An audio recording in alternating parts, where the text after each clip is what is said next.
Our guest today is a consultant, coach, speaker, and three-time best-selling author on a mission to simplify sales. His business passion is helping companies, sales teams, and individual salespeople win more new sales. His specialties are primarily new business development and sales leadership. He has become one of the most trusted and sought-after sales experts in the world today. Known for his very blunt, funny, tell it like it is style and his ability to share simple, practical, powerful, and effective strategies and implementations, there is more demand for his services than his availability. He has spoken and consulted on 5 continents and has been named the #1 sales expert to follow on Twitter. And make sure you tune in to his podcast, the Sales Management Simplified podcast. He's the proud dad of 3 young adult children, married to his high school sweetheart, Katie, and he's someone that I'm excited now to call one of my greatest friends. Mike Weinberg, welcome back to the show. That was way too generous, so thank you. We think we set the bar pretty high here with the intro, so Mike, thanks, it's an honor to introduce you. When I first met you, I didn't know, I thought I was just going to get a good interview, but you have been such a great mentor to me, and the relationship that we've had a chance to forge over the last couple of years has really helped solidify my entrepreneurial journey. And so you're a great mentor, and I know you do it for a lot of people, and through the books you read and the time you take for others, man, it's an honor to have you back. My gosh. Well, first of all, I think in our case, it's so mutual.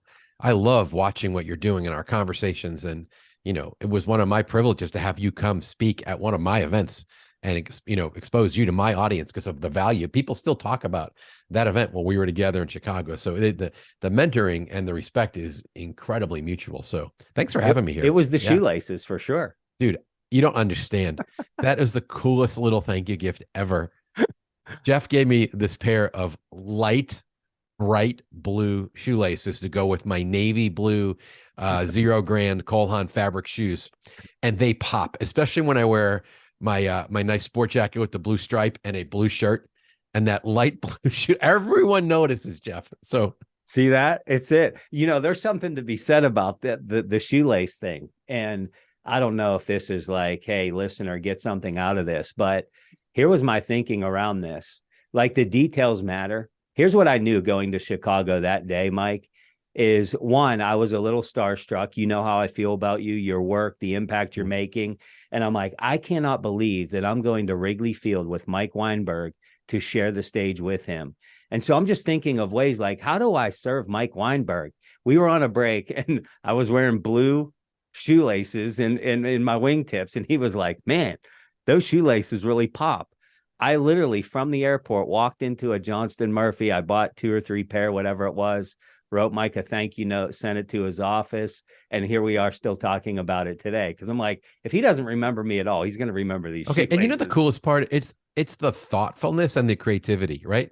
Like, you could have sent me $1,000 gift that wouldn't have had the impact of that. You know what I'm saying? And plus, what kills me, this is almost 2 years later, I think about you every time I put on those freaking shoes. So it's like, it's got this lasting impact. So you've actually sent me pictures through the years of your shoelaces.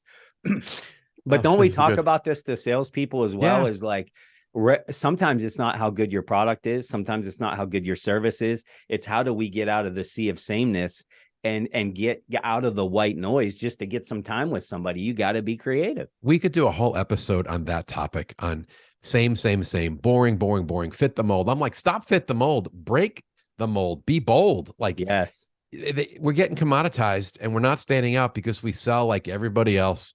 Same words, same approach, same clothes, same boring meetings, same PowerPoints. I'm like, stop it. Yes. Ask inappropriate questions, do creative gifting, get out there and do different research, be provocative, like it, all of that. So it all matters. And, it's funny you saying that because I'm thinking of something I did. As you know, I had a sales career at Cintas. I was in global sales. So I'm calling on the C-level type people.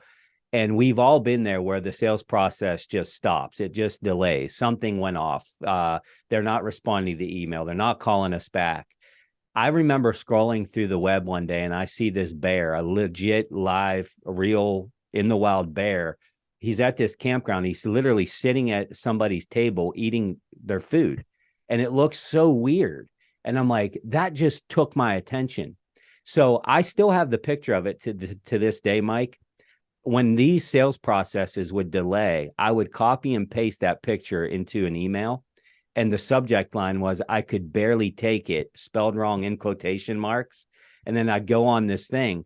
The response rate was unbelievable. So now as an entrepreneur, I give salespeople that little trick, if you will. The response rate goes through the roof just because it's different. And like, who does this? 100%. There you go. Especially today, and you and I both are victims of receiving all of these. The number of automated, non-personalized, uncontextualized messages, you can't even tell if they're sent by humans. And bumping, I got one guy who said he was a copywriter, sent me one email with a little bit of messaging. And then over the next 2 weeks, sent me 5 follow-ups. You must be busy. Things are crazy. Next one, I'm just bumping it to the top. And finally, I wrote back, not as me, had my assistant write back, with a not so nice note. You say you're a copywriter. You sent one message with value and then 5 annoying follow-ups from a Gmail address with no website, and I can't find you on LinkedIn. We will not be passing this along to Mike. Yeah, like, I mean, right. But it's the stupidity. Like, so it's even more important whether you're an entrepreneur, a leader, a salesperson in this world. And now, it was bad before we started talking about AI 6 months ago. Right. Now it's only more imperative. You have to be human and caring and authentic and empathetic and real and have compelling language and stand out, or you are not getting noticed, because anybody can use automation to fulfill some cadence and do a lot of quantity. But that's not earning you a meeting or the position as somebody's advisor today.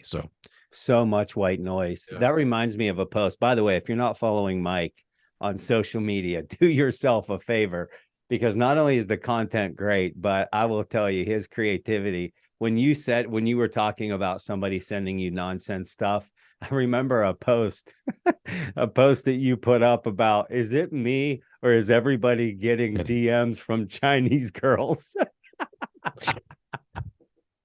Yeah, you think the scammers would have like more creativity, right?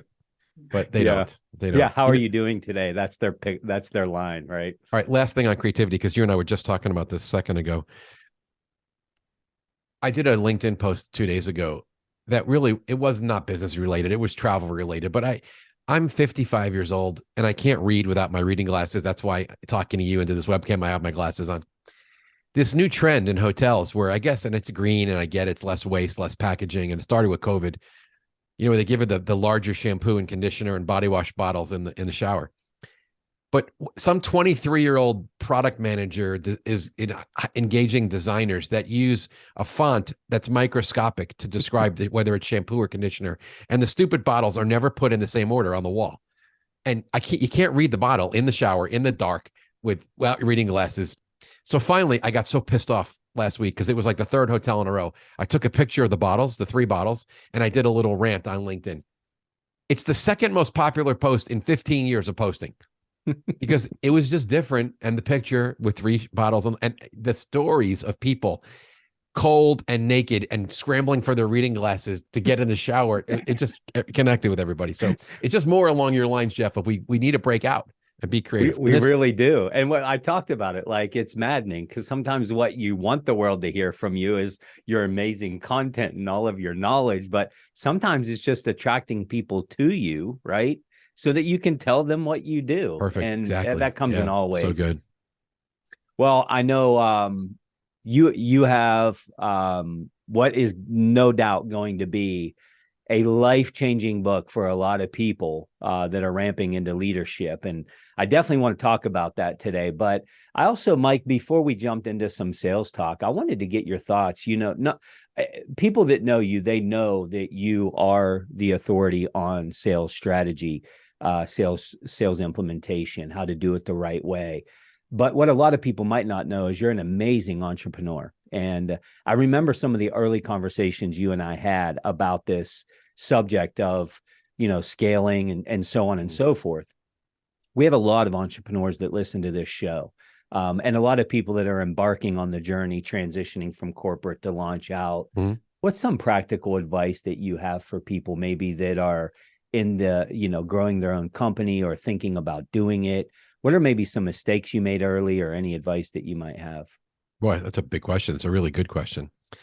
I'd say one of the easiest pieces of advice to share is to take a step into the corridor, into the hallway. And I'm using that word intentionally because someone shared this study with me probably 20 years ago.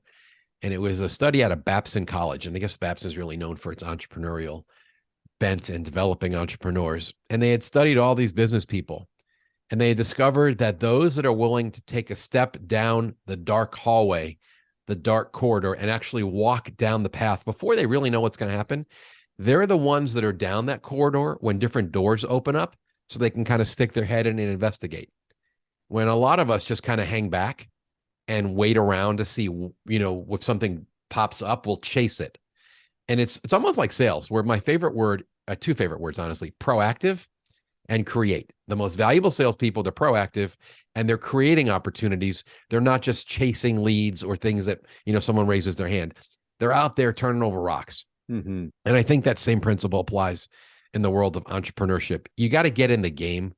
And when you're in the game, you adapt, improvise, overcome, and you figure it out. And I'll be really transparent. Jeff, I didn't see this happening to me. This was not in my life plan. This wasn't on a vision board, bucket list, whatever you want to call it. I launched a consulting coaching firm 13 years ago thinking, I'm tired of what I'm doing. I'm going to go make a good living again, doing something I know how to do. I want to work directly with sales leaders and salespeople.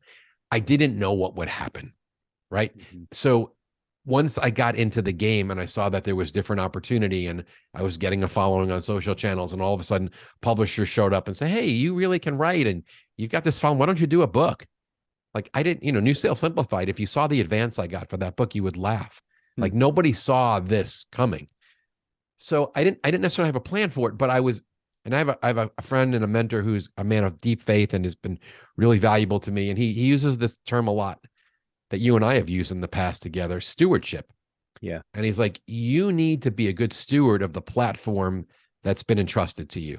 Mm-hmm. So how are you going to maximize this for your family, for the ability to give to others, for the make an impact on your audience and the community?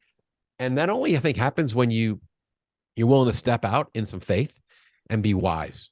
So I would think I'll stop there if you want to take it some different directions, but that's really been my story. And I still honestly don't really know what the heck I'm doing.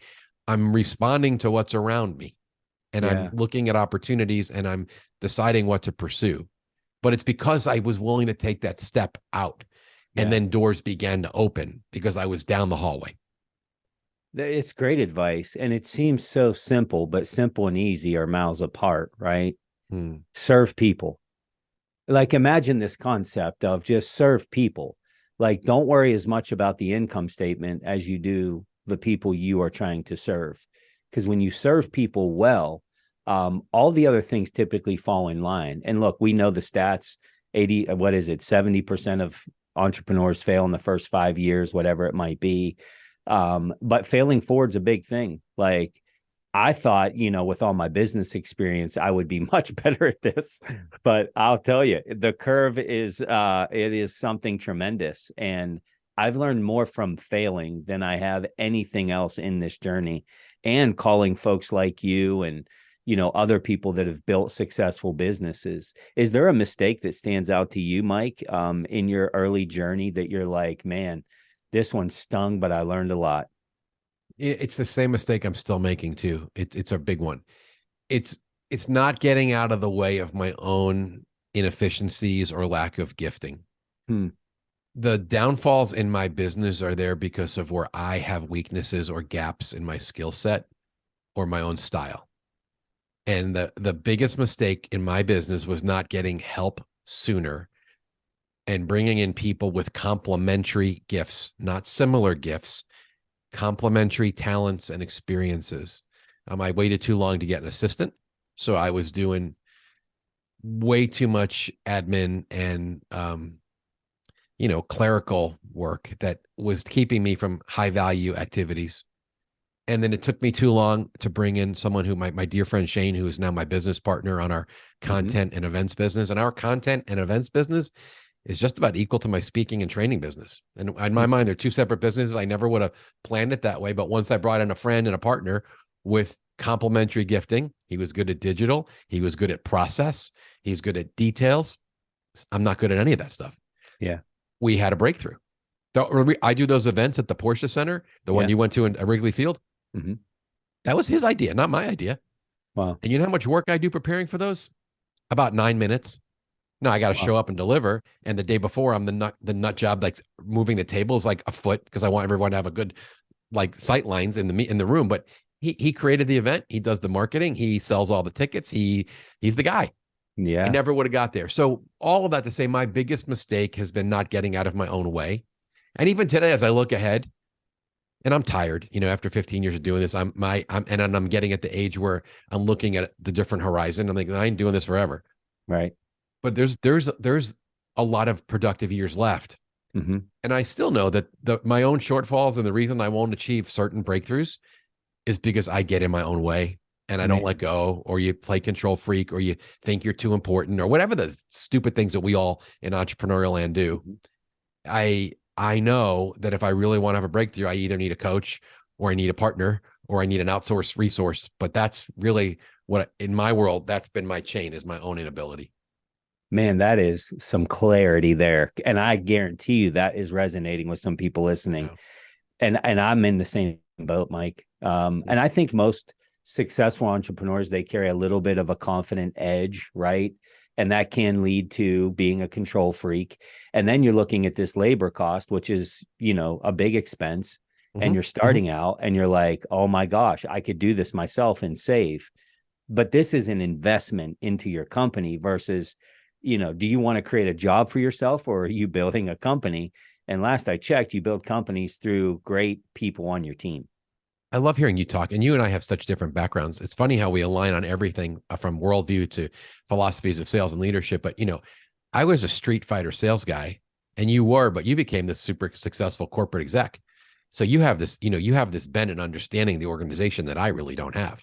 But it's fun to have these conversations with you. And I never thought you're asking me questions no one's ever asked me in this type of setting. So it's fun to have to dig for the answer. I'll just tell one quick story on this. Please. Way back when I first got into consulting and coaching, and I had a couple friends that were in YEO, which is now called just EO, Entrepreneurs Organization. It's the kind of baby child of YPO, Young Presidents. And you needed to have $1 million business to get invited. And I didn't quite have it. But my friends wanted me in the organization because it was filled with all these entrepreneurs that needed sales help. And everybody was like a real estate broker or a commercial investor or a banker. So they wanted like a guy with sales expertise. So they kind of let me slip in, even though my revenue wasn't quite at the target that they wanted it to be. And I don't know, maybe we're 2-3 months into this forum group where you meet once a month confidentially and you share, your situations, and people ask you hard questions. It's so valuable being with other entrepreneurial peers, like a lot what you're doing in your mastermind, and the value that from your facilitation and that group being together. Mm-hmm. We're probably 3 months in, and somehow it slipped out in the conversation that I was mowing my own lawn. And I don't have a huge property. It's like 2/3 of an acre. And I had a little ride-on tractor. And some guy stopped the meeting. He goes, stop right here. Stop. We're going to have a little intervention. And I'm like, oh, this is interesting. And he started asking me how long it took to mow the lawn. And I'm like, well, it's this and that. But if I do it right, and then trimming and blowing and doing this, and I'm kind of picky, it's hour 20, And he says, how old are your kids? And my kids are little and they're playing soccer. And he goes, and how often do you travel? And he knew it was a lot. And he's like, let me get this straight. You're trying to figure out how to mow the lawn for an hour and 20 minutes when you got kids that you could be playing with and business you could be building, and you're never really home. And it takes you an hour and 20 minutes. He goes, I forbid you to mow your own lawn. And I'm like, I like it. He goes, I don't care. You're done. Go get bids. I'm using the same landscaping company I hired 13 years ago or whatever it was at that point. Do you know what it costs me to have my lawn mowed right now, even with inflation? This is 13 years later, like $47 a week. Yeah. Do you know how much money I make in an hour? Like, yeah, right. And I'm taking an hour and 20 minutes to mow the lawn when I could be paying $47. And it was like this. I needed someone to smack me and go, don't be so fake humble, and don't pretend that you like cutting the lawn and messing up your allergies, or that you're an everyman's man. You're an idiot. You're trying to build a multi-million-dollar business, and you're spending an hour and 20 minutes sitting on a tractor and playing with a blower. And I tell that story sometimes when I'm teaching productivity to executives or salespeople, because I'm like, you don't let go of the admin crap because you're a control freak or your ego gets in the way.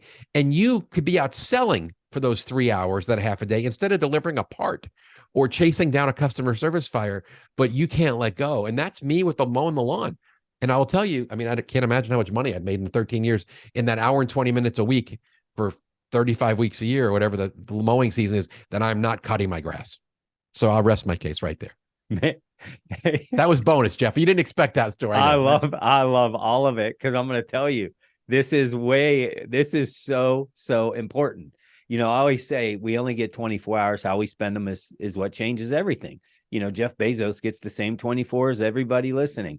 And by the way, I know for a fact when my admin listens to this episode, she's going to say, "Thank you, Mike. Preach it, brother." Yeah, because so good. Well, here's I'm gonna into this. The whole grass cutting, been there. I'm going to do an unashamed, unabashed promotion right now. And this is why Jeff is running mastermind groups and you need to be in one, right? And I do some cohorts for sales managers and frontline managers, because transformation often takes place in groups. Yes. And it's very hard to do it yourself. And I will tell you, if I wasn't in that forum group and those colleagues of mine didn't grab me by the neck and say, "You're not doing this anymore. We know, we've been there. We were that guy, idiot. Let me show you what happens when you delegate this, or you let this go, or you bring in someone else." And all of a sudden, none of us is as smart as all of us. So it's a little plug. Well, thank you, Mike. And we need the accountability, because typically we're at the top of our org chart. So who's going to tell us? Like, you need that accountability. We all do.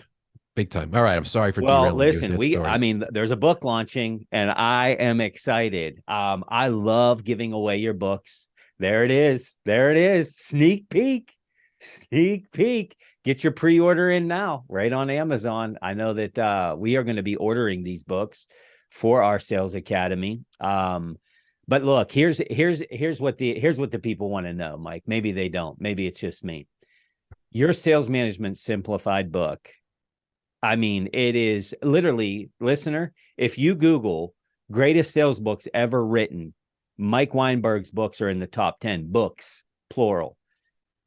Why did you see a need for a book specifically for newer managers? Like, you already have a leadership book that is in the sector of sales, but this one, I mean, you're going granular into this new book, The First Time Sales Manager. Tell us a little bit about it. What led you to the book? All right, full transparency. It wasn't my idea. The publisher came to me. They saw the need because they have a very popular book called The First Time Manager that has been outrageously successful for almost a decade. And they said, there's a need in the market. And as soon as they said it to me, I saw it. And I didn't want to write the book at first because last year was a record year for me, coming out of COVID and the crazy amount of travel. And I was tired when they came to me and said, "We're going to do this book. You should do it."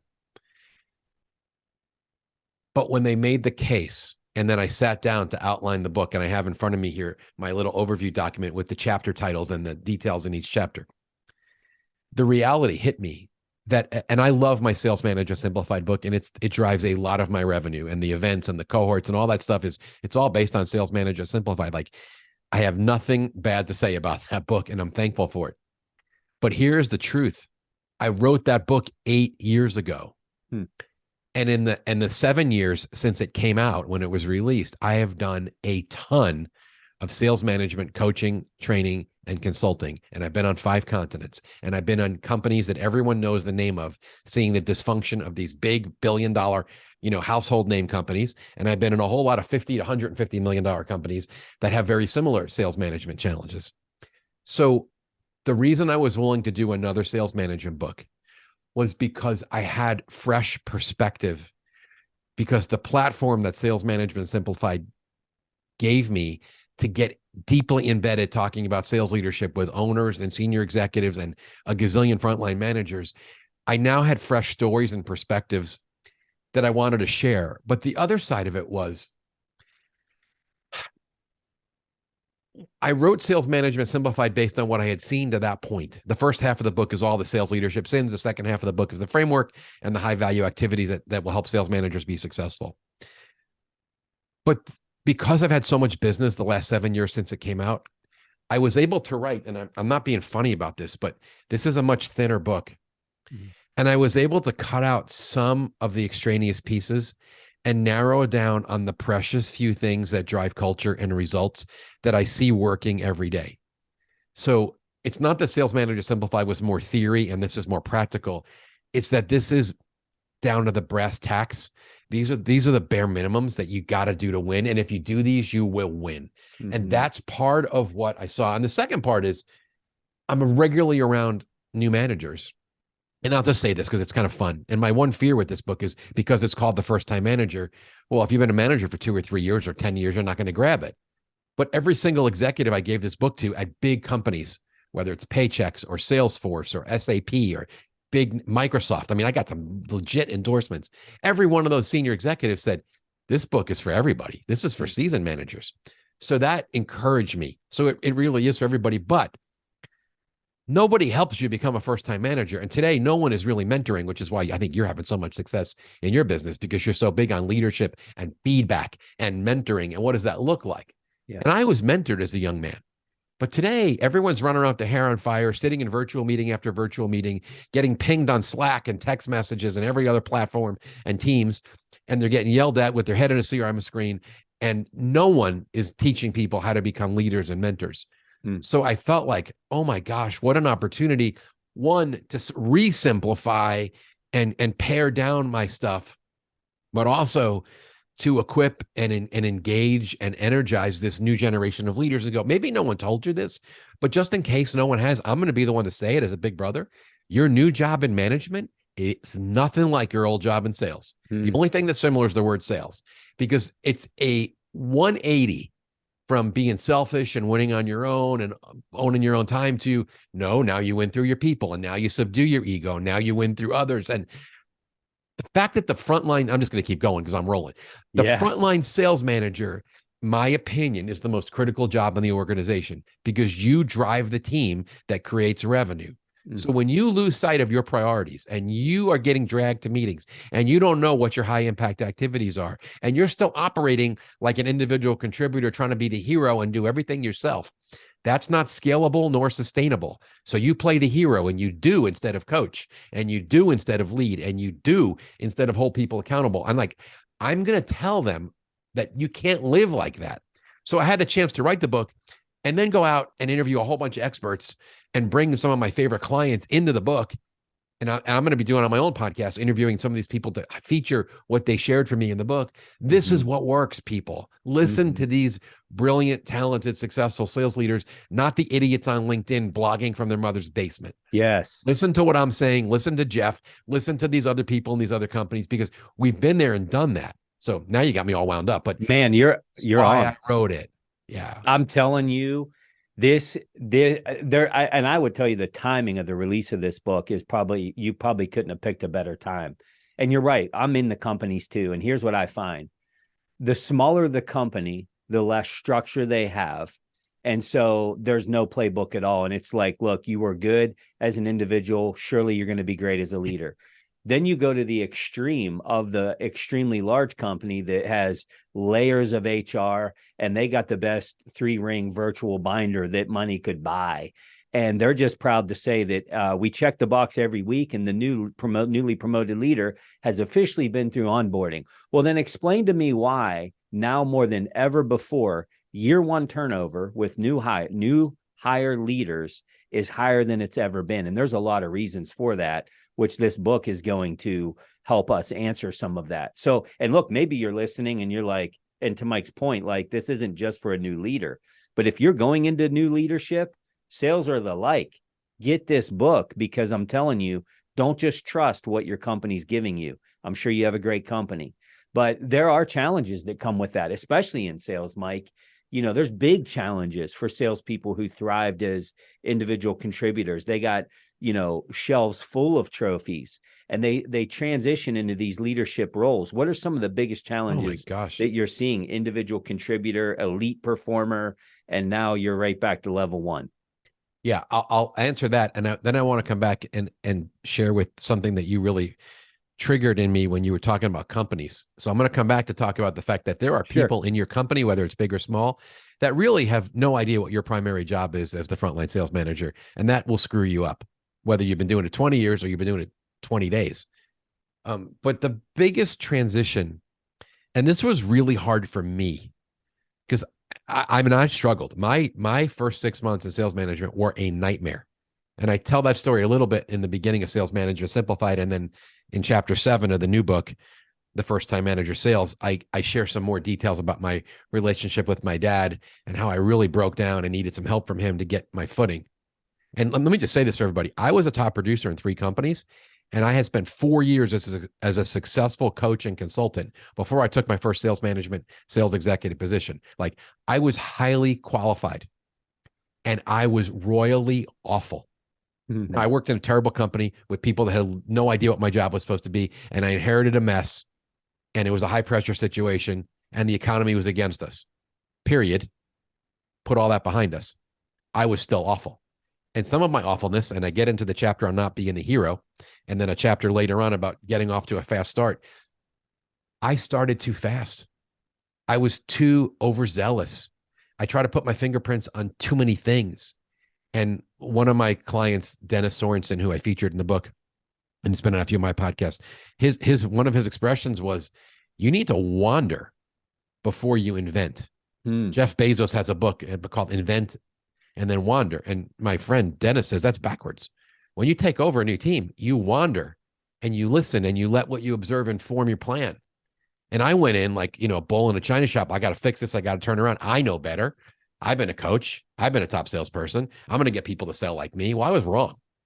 So one of the big pitfalls is you go in over anxious, overexcited. And the other thing is you're used to doing it your way and on your own. Well, the truth is your people don't need to sell like you. They need to sell like them. And your job is to lead and to coach and to hold accountable, but it's not to micromanage. And I didn't understand that. And most managers today are overwhelmed because they don't let go and they're trying to sell for everybody else and they get involved in every situation and they don't understand the key to leadership. And I'd love to hear you talk about this because this is like one of your things is you do not win on your own. When you lead a team, you win through your people. Yeah. You win through others. And that means the way you view your calendar and the way you invest time proactively coaching and the way you have to stop yourself from inserting yourself in everything. It's not the same thing. That's right. So that pivot from selfish to selfless and from winning on your own to winning through others. I mean, I'll jump in here because that's the crux and that's not being taught well. That has nothing to do with whether you know how to sell or you are a rock star salesperson. Yeah. Well, I think we got to prepare leaders mentally, like set the expectation that this is going to be hard and not everybody does it like you. I mean, I think there is this false narrative, and you're spot on, Mike, that everybody's going to do it like I did it. And here's the reality. Whether you have a great playbook or not, let's just assume that your company has a great playbook. All right. Well, you have this phenomenal playbook. How many elite performers are in your company? Everybody that read the playbook? No. There's only 10% that you would call elite performers, which tells you that the playbook's not the problem. And have the playbook, by the way. It creates structure. I love it. But there's something that you did as a peak performer that was different. So going into this new role, thinking that everybody's going to be you are sadly mistaken. And trying to carry the team to the top of Mount Everest isn't going to happen. And the number's too big for you to hit. I know you think you can, but it's too big for you to hit. And I think we got to help leaders have this realistic expectation. Jeff, that's so powerful. I would encourage listeners to go back and just listen to his last minute again there, because the piece that runs through my mind is not only is it not realistic, it's going to kill you. And I don't just mean kill you at home and hurt your personal life and your quality of life. It's also going to kill you at work. Because part of what happens, one of the consequences that nobody tells you about. So Jeff and I are going to let you in on this little secret. When you are the leader that runs around with your hair on fire and you're doing everybody's job and you're selling your people to win club. I tell a story in the book of this one manager at a big company who was new. She was brand new manager. And she's confessing this in a workshop that her first year as a manager, she sent these two people on her team to club. They won. The next year she had to fire both of them. And she practically cried telling the story to the room because what she confessed was They didn't really win club. I won it for them. I Mm. sold all their big deals. And then when she took her hands off the steering wheel the next year and tried to coach them, she realized they weren't even capable of being coached. They were the wrong people. They failed without her. She had to fire them. And she had to stand up in front of the room in shame and say, I must be the only manager in history that sent 2 people to the club in year 1 and in year 2 had to fire them. Mm. And it's because of what you were saying.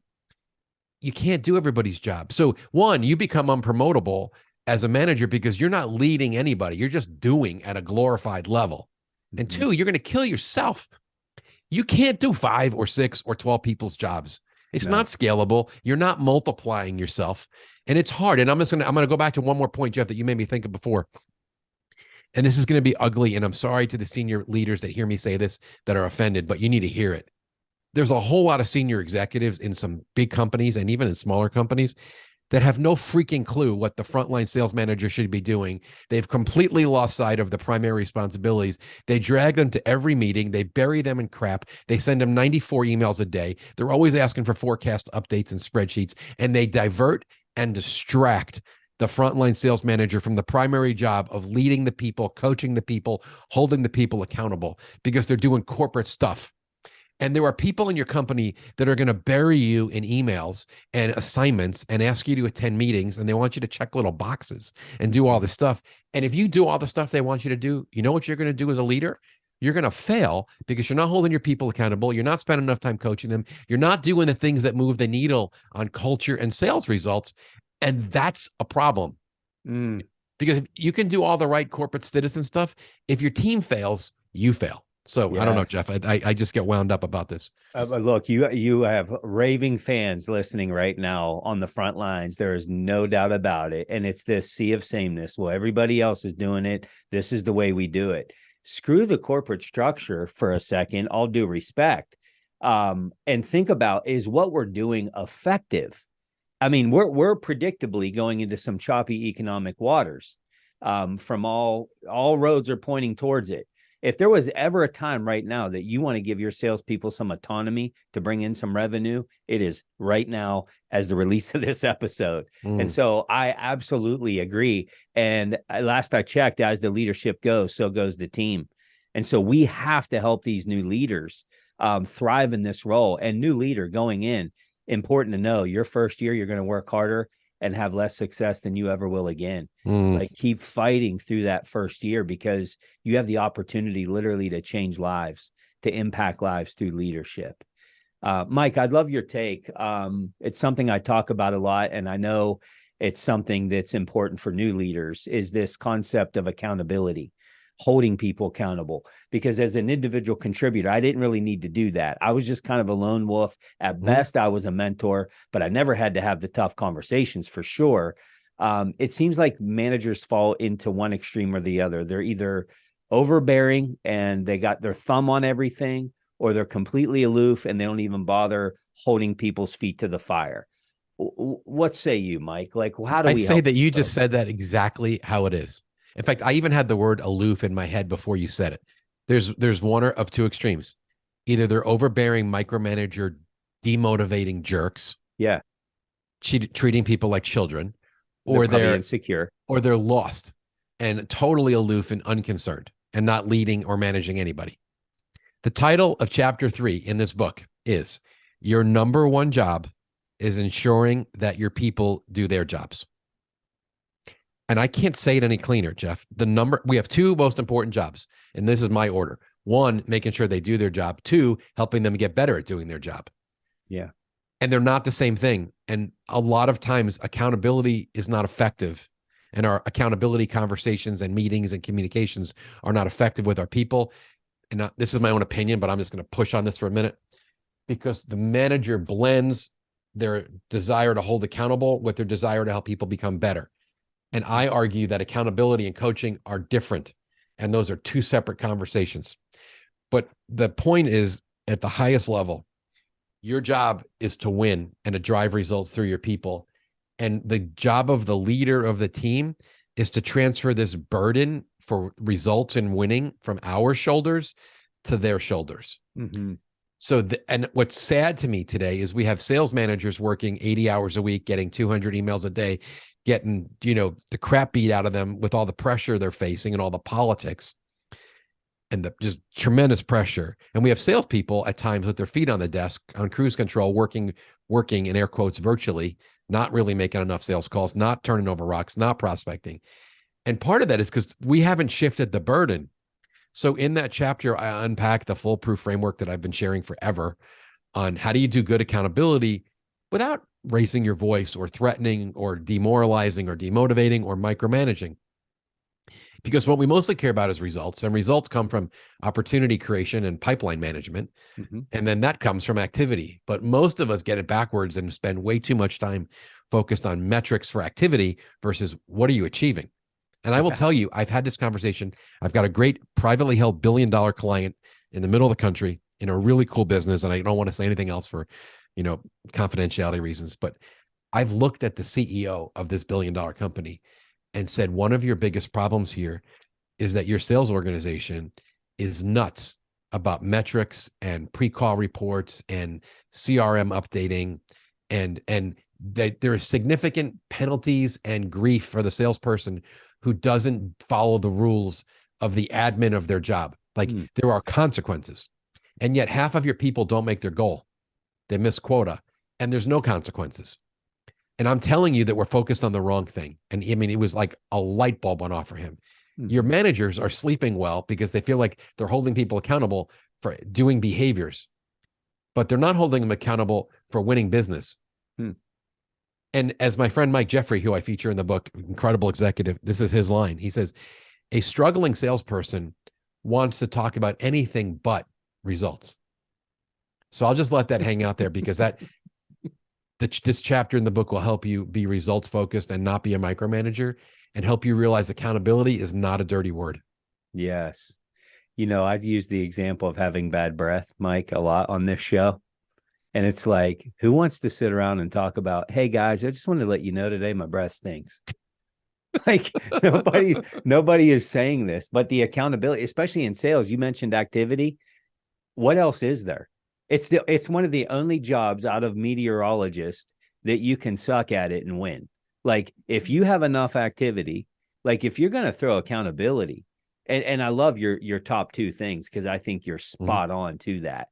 But there is a miss in the priority of accountability. And the CRM, another big hot button. I know those salespeople listening are like, you are speaking my language, Weinberg. Like they're more worried about me updating Salesforce than they are me making another dial, a prospecting dial. Right. You said it. It's maddening. It is absolutely maddening. Well, and Jeff, when we were talking about this, did you have something else, Mike? No, I'll go ahead. It's great. I wanted to get your thoughts on the performance improvement plan because there's this accountability piece. The numbers get below where they need to be, and boom, we launched this performance improvement plan. What's your thoughts around these plans? Do we just go straight to discipline? Do we go to a performance improvement plan? What have you seen that has worked? I love the question. I think there's an intermediate step. And I actually have an entire chapter about addressing underperformance in this new book because it's a big topic and everyone's scared of it. Not 100% of the time. And I'm curious for your take on this. Not 100%, but a vast majority of the time.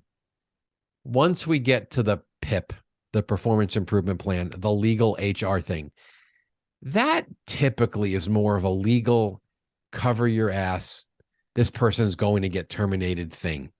And I understand that, and I'm not against it. However, what I am strongly for is something sooner than that I simply call coaching up. Or in Sales Manager Simplified, I refer to it as informal remediation. And it's where you as the manager, because you're doing good accountability and you're tracking with the business and your fingers on the pulse of someone's results and pipeline, after someone has been in a slump for a relatively short period of time, not a year, but a couple months, you intervene and you have a human-to-human conversation that's not HR, it's not legal, it's not cover your ass. It's, hey, and I'll use the name Johnny in the book for the underperformer, right? Hey, Johnny, we need to have a different conversation because every month we're looking at your results in your pipe and we're in a little bit of a slump right now. And I'm concerned. I'm concerned that the trajectory is not good and we need to get this going the right direction. And I want to help you. And you're going to get a lot more of me. You're going to get a lot more coaching, and you're going to get a lot more accountability. And I need a lot more from you. So here's some commitments I'm asking from you, because we both want your results to be at a certain place. And I unpack the flow of that conversation and then what has to happen in that chapter on not ignoring underperformance. Because it's similar to what you said about accountability. Mm-hmm.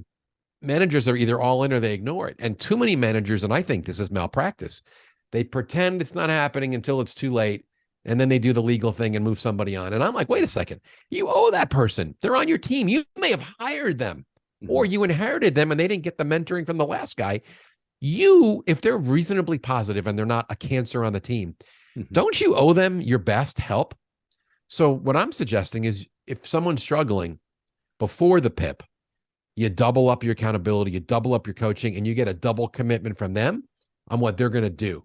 And then for a defined short period of time, whatever that makes sense to be, you do all those things. And then when that little period's over, then you know there's only two possibilities, and the outcome's always good. The best outcome is you save the person. Your extra effort and coaching and accountability, and they're getting their commitment. They're now producing, at least temporarily, at an acceptable level. And I've got stories in the book of like executives who said, when I teach this in a workshop, Mike, that was me. 30 years ago, my vice president sat me down and said, you're slacking, kid. And today I'm the senior VP of this billion-dollar company. I'd never be here if that person didn't tell me the truth in love. Man. But you with me? So you got to have that conversation. Yeah, I am a product of that conversation. I talk about my first sales manager, Sean Coyne, when he basically said, if you don't start doing 125 cold calls a week, you're not going to make it because you're not good at this. And in my mind, I was like, well, why have you waited so long to tell me the formula, right? Then I tried to do 125 door knocks a week, and I'm like, oh my gosh. But he was willing to have the tough conversation, which I think is a really good point of the other benefit of this tough conversation is it gives you the result of, am I coaching this person up or out? Because people respond to tough conversations differently, and how they respond is none of our business. We have to deliver the feedback. And if we don't, we're letting them out to dry. But I think this is a good way. I will end it on this question. I want to be respectful of your time. Because we're talking about the underperformer.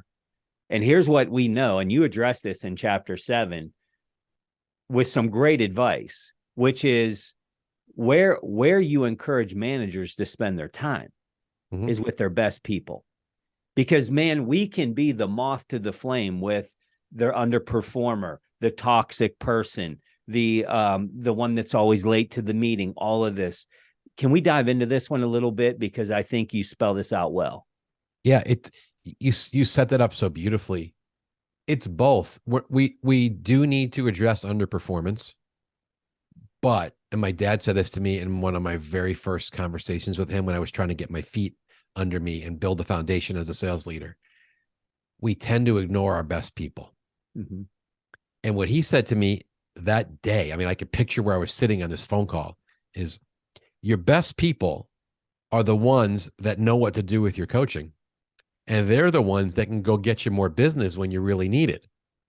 So don't ignore them. Fast forward 18 years after he told me that, I'm at my client, Teradata, in California, sitting with the head of Americas and a bunch of people. And I'm about to take this journey around the world doing sales management workshops. And they show me this statistic that they've studied their sales leaders around the globe, and that the sales managers of the highest performing teams, they had documented proof that the managers of the highest performing teams spent double the amount of time with their A players than managers of underperforming teams spent with their A players. Wow. It's hard to follow what I just said, but I want everyone to kind of hear the enormity. That was the data from an analytics company that studied their own people and their time and their performance that validated the anecdotal thing my dad said to me, and we've all kind of heard.